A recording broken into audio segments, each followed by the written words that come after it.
ஆஹா எமர்த்தி, அந்த குபேரன் இன்னைக்கு உனக்கு கண்ணை திறந்துட்டா. சீக்கிரம் லூட் அடிச்சிட்டு கிளம்பு, அதுக்குள்ள யாரும் வராம இருக்கணும்.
சரி, சரியான நேரத்துல வந்து சொதப்பிட்டா.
அம்மா, உங்ககிட்ட ஒரு விஷயம் சொல்லணும். சொல்லுமா.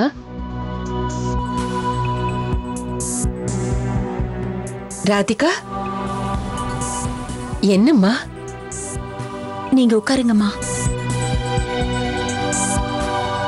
அம்மா, விஷாக்காவோட பிறந்த நாள் அன்னைக்கு அவளுக்கு அர்ச்சனை பண்ண கோயிலுக்கு போயிருந்தேன். போன இடத்துல எதிர்பாராம நான் விஷாக்காவை பார்த்தேம்மா.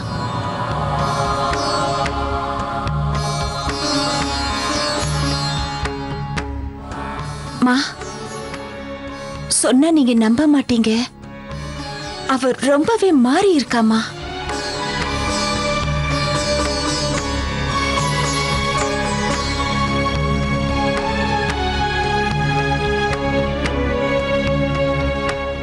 மா, விஷாக்காக்கு கல்யாணம் ஆயிருக்குமா. அதோட அவளுக்கு ஒரு அழகான பெண் குழந்தை இருக்கு. அவ தான் குழந்தைக்கு என்ன பேர் வச்சிருக்கா தெரியுமாமா? ராதிகா.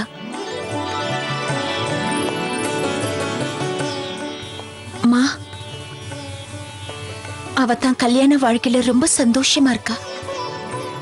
அப்புறம் என்ன? அப்புறமாவது நீ அவளை வீட்டுக்கு வான்னு கூப்பிட்டுருக்கலாம்ல. யாருமா இப்ப குறுக்க நின்று தடுத்தாங்க? உனக்கே நல்லா தெரியும்ல, அவளோட இந்த நிலைமைக்கு காரணமே நீதானே. வீட்டுல மத்தவங்கள வந்து பாருன்னு சொல்லக்கூடாதா? உங்ககிட்ட போய் இதை சொல்றேன் பாரு. நீதான் உன்னோட புது அப்பா கூட பிறந்த சகோதரி கூட சீராடுறதுக்கே உனக்கு நேரம் போறலையே. இப்பெல்லாம் உனக்கு கூட பிறந்தவ தானே தங்கச்சி.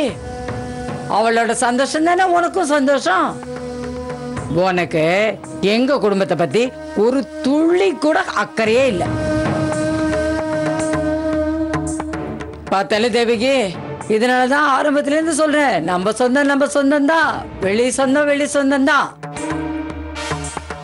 எனக்கு முழு நம்பிக்கை இருக்கு.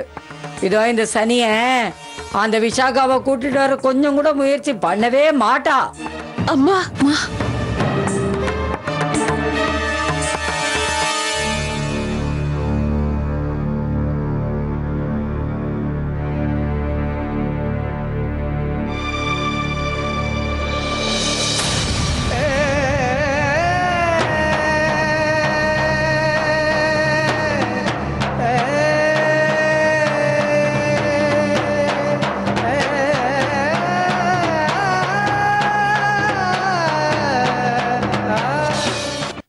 கொஞ்சம் அதை எடுத்து தாயேன். உனக்கு தெரியலையா நான் உட்காந்து யோசிச்சுட்டு இருக்கேன்னு? மர்த்தி, கொஞ்சம் ஹெல்ப் பண்ண. அதை எடுத்து கூட. கழுத்த இருக்காம கிளம்புறியா? கொஞ்சம் ஹெல்ப் பண்ண தானே சொல்ற. அதுக்கு ஏன் இப்படி இவ்வளவு திமிரா பதில் சொல்ற? திமிராவா?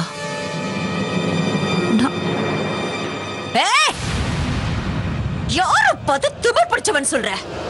என்னையா திமிர் பிடிச்சவன் சொன்ன? என்ன பண்ற நீ? வேண்டாம். அவனே நீ திமிர் பிடிச்சவன், உங்க அப்பா அம்மா திமிர் பிடிச்சவங்க, உன் மொத்த குடும்பமா திமிர் பிடிச்சவங்க. மர்த்தி, என்ன பண்ற நீ? கையெடு. அவனே உன் கண்ணு நோண்டி. வா பின்னாடி. மர்த்தி வேண்டாம். கத்தி எடுத்துரு. வேண்டாம், பயமா இருக்கு. இமர்த்தி,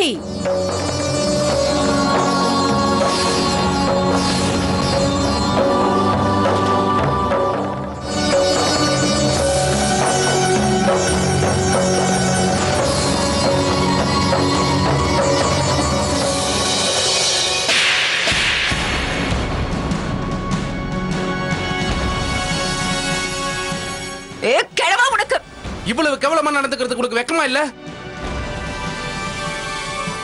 போ, உள்ள போ. அவனே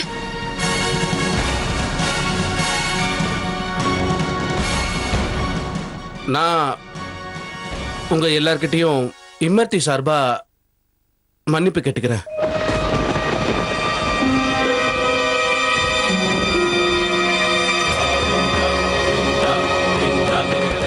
உங்களுக்கு எந்த பிரச்சனையும் வேண்டாம். நான் இம்மர்த்தியை கூட்டிக்கிட்டு நாளைக்கே கிளம்புறேன். இமர்த்தி எங்கேயும் போக கூடாது.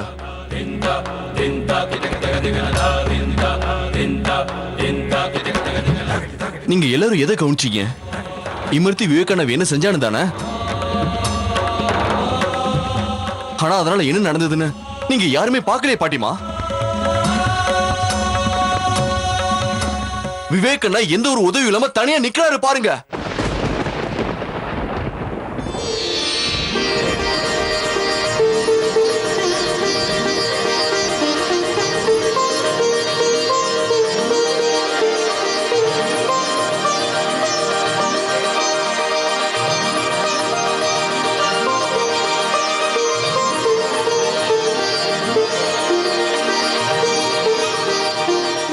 இல்லடா, இப்ப நீங்க தனியா நடக்க கொஞ்சம் முயற்சி பண்ணுங்க. ஆமாண்ணா. முயற்சி பண்ணுங்க, உங்களால நடக்க முடியும். விவேக் வாப்பா பார்க்கலாம், வாமா. ஆமா விவேக், ஆமா விவேக், மெதுவா நடந்து வா. உங்களால முடியும் அண்ணா.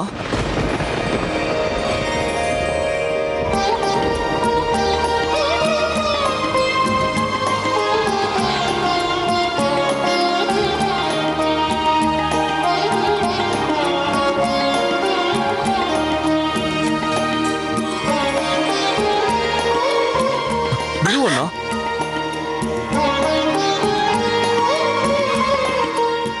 மெதுவா.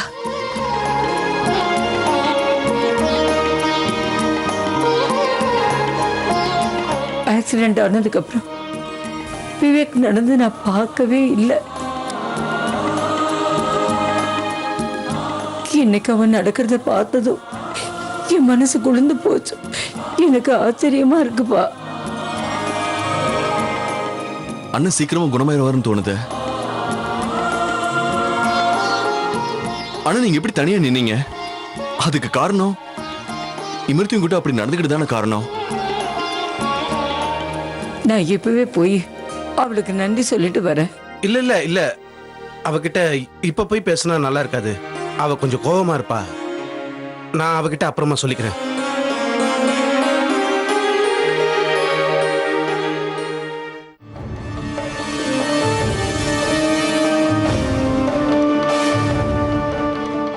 எவ்வளவு தைரியம் தான் இந்த பைத்தியங்களுக்காக அந்த கிழைய நடிக்கும். இருக்குடா கிழவா உனக்கு. ஆனா அதுக்கு முன்னாடி அந்த கஜானாவை காலி பண்ணிட்டு இங்க இருந்து எஸ் ஆகணும். ஏய் மர்த்தி, இனிமே குபேரம் உன் பைக்குள்ள.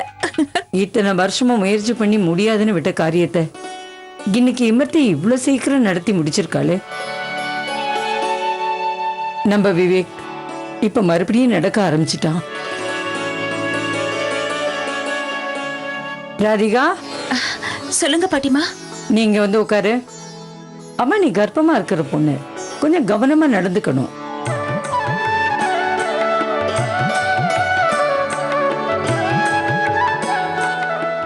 இமர்த்தி நம்ம எல்லாருக்கும் சந்தோஷத்தை மட்டும் கொடுக்கல, இப்போ அவ மிரட்டல்ல நம்ம விவேக் எந்த உதவியும் இல்லாம தானே நடக்க ஆரம்பிச்சிட்டான் இல்ல?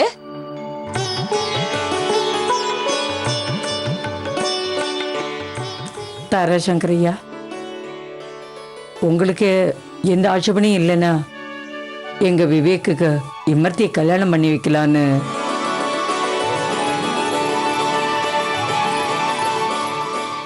எனக்கு முழு நம்பிக்கை இருக்கு.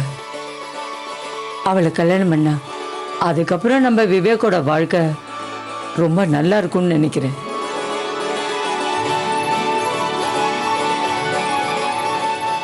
சின்ன மருமகளே, எப்பவும் நடக்கிற மாதிரி இந்த தடவை நீ சொன்னதுதான் சரி.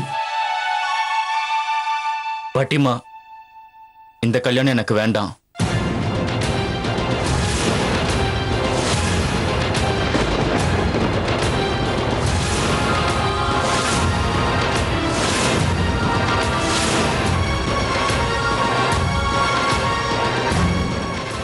நான் சொல்றது கேளுங்கண்ணா.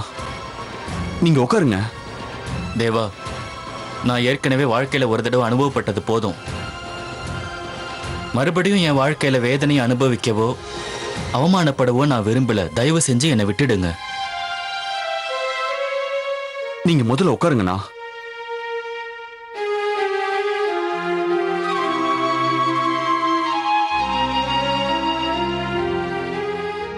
இதை பாரு விவேக், எல்லாமே தப்பா தான் நடக்கும். நீ தப்பா நினைக்கிற விவேக்.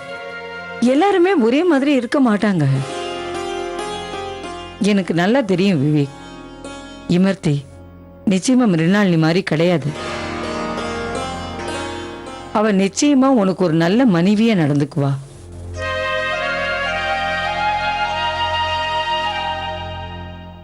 எப்பவும் நீ எங்களுக்கு என்ன சொல்லுவ? யாரா இருந்தாலும் அவ்வளவு சீக்கிரமா மாற மாட்டாங்கன்னு சொல்லுவேல. அதே மாதிரிதான் விவேக். சீக்கிரமாவே இமர்த்தி மாறிடுவா. உனக்கு நல்ல மனைவியா இருப்பா. ஒரு நல்ல மருமகன்னு நிரூபிப்பா. இல்ல பாட்டிமா, என்னால மறுபடியும் ஒரு பொண்ணோட வாழ்க்கை வீணா போகக்கூடாதுன்னு நான் நினைக்கிறேன். இதை பாரு விவேக், நடந்ததுல உன்னோட தப்பு எதுவுமே இல்லையே. நீ தான் தப்பு பண்ணன்னு ஏன் ஃபீல் பண்ற? பாட்டிமா சொல்றது சரிதானே விவேக். ஏன் நீ தேவையில்லாதெல்லாம் யோசிக்கிற? அதெல்லாம் மறந்துடுப்பா. இமர்த்திய கல்யாணம் பண்ணிக்க சரின்னு சொல்லு. ஆ? விவேகண்ணா, எனக்கு நம்பிக்கை இருக்கு. உங்களை கல்யாணம் பண்ணிக்கிட்டா இமர்த்தி சந்தோஷமா இருப்பா. ஆமாண்ணா, அப்படி ஏதாவது ஒண்ணு நடந்தாதான் உங்க வாழ்க்கையில மறுபடியும் சந்தோஷம் வரும். ஏற்கனவே ஏதோ தப்பா நடந்ததுங்கிறதுக்காக எப்பவுமே அப்படி இருக்காது இல்ல. ஒருவேளை இமர்த்திக்கு இந்த கல்யாணத்துல ஆட்சேபனை இல்லைன்னா அப்போ உனக்கு கல்யாணம் பண்ணிக்க சம்மதம் தானே?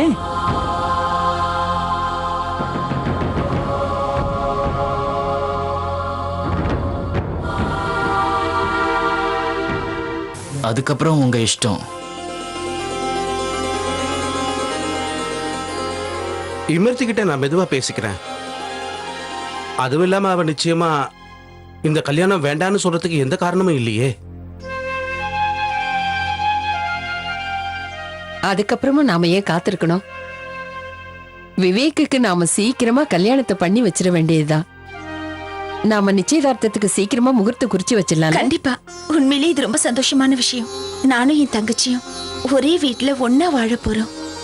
பாட்டிமா, ஸ்வீட் கொண்டு வரட்டுமா? ஆமா, வேணும், போய் கொண்டு வா. இந்த மூதேவி முதல்ல விஷாகாவை வீட்டை விட்டு வெளியே விரட்டுச்சு. தான் மகா பண்டிதனியா உக்காந்துக்குச்சு. இப்ப பத்தியா, மறுபடியும் தங்கச்சியே வீட்டுக்கு கொண்டு வர போகுது. நீயே பாரந்தேவையே, தன்னோட ரத்தம் அவன்னு நிரூபிக்கிறாள்ல. தெரிஞ்சுக்கோ, நல்லா தெரிஞ்சுக்கோ. ஊர்மிளாக்கா, சீரக தண்ணி பாட்டிமா அறையில வச்சிருங்க. அட இமர்த்தி, இங்க என்ன பண்ணிட்டு இருக்க?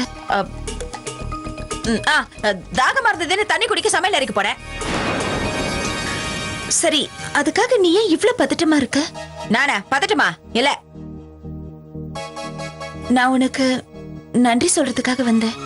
நீ இன்னைக்கு விவேகண்ணாவை சரி பண்ணல, அதை நினைச்சு எல்லாரும் ரொம்ப சந்தோஷமா இருக்காங்க. அப்பா கோவத்துல உன்னை அடிச்சிட்டாருல்ல, அதுக்காக நான் உன்கிட்ட மன்னிப்பு கேட்டுக்கிறேன். மனுஷோட நான் தண்ணி குடிக்கணும், என்ன போட. இமர்த்தி, ஒரு நிமிஷம்.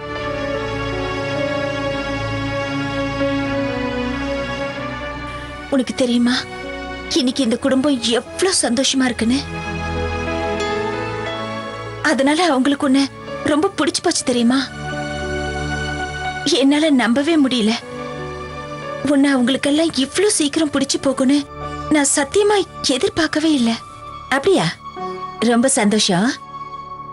பிறந்ததுல இருந்தே இத்தனை வருஷங்களா நீயும் நானும் தனித்தனியா வளர்ந்துட்டோம்.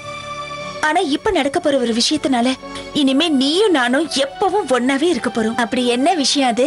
அது அது அப்பாவே உன்கிட்ட சொல்லுவாரு. இமர்த்தி, சின்ன வயசுல இருந்து கண்டிப்பா யாரும் உன்னை அணைச்சிருக்க மாட்டாங்க. இன்னைக்கு நான் உன்னை அணைச்சிக்க போறேன். நீயா?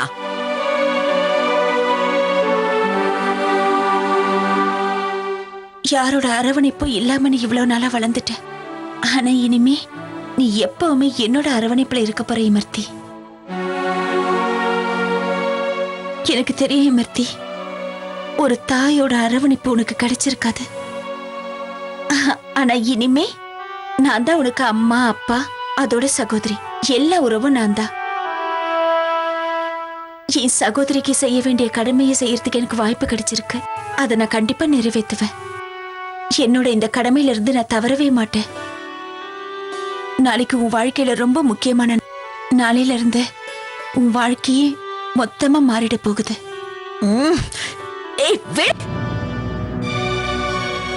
நீ என்ன சொல்ல வர? அது உனக்கு நாளைக்கு புரிஞ்சிடும். நாளைக்கு நாளைக்கு நாளைக்கு. நான் கிளம்புறேன். தாகமா இருக்குன்னு சொன்னேன்ல, போய் தண்ணி குடி.